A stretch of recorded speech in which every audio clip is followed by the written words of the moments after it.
এবার বাংলাদেশি মহিষ ডোনাল্ড ট্রাম্পকে দিয়ে মার্কিন প্রেসিডেন্ট ট্রাম্পকে খোঁচা মেরে দিল ইরান। ঘটনা তো কিছুটা আঁচ করতেই পারছেন।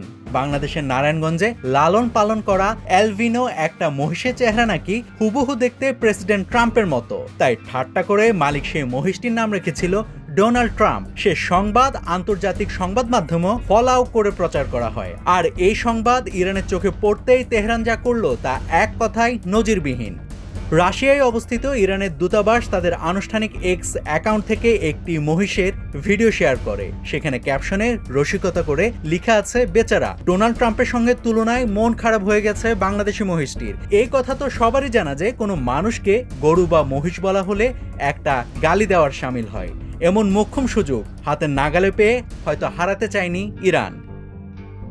এদিকে ব্রিটিশ সংবাদ মাধ্যম টেলিগ্রাফের প্রতিবেদনে বলা হয়েছে, মার্কিন প্রেসিডেন্ট ডোনাল্ড ট্রাম্পের সঙ্গে তুলনা করার পর উৎসুক মানুষের ভিড়ের কারণে মহিষটি খাওয়া দাওয়া অনেকটাই কমিয়ে দিয়েছে। তারা বলে, সামাজিক যোগাযোগ মাধ্যমে অদ্ভুত এক তারকায় পরিণত হয়েছে এই মহিষ।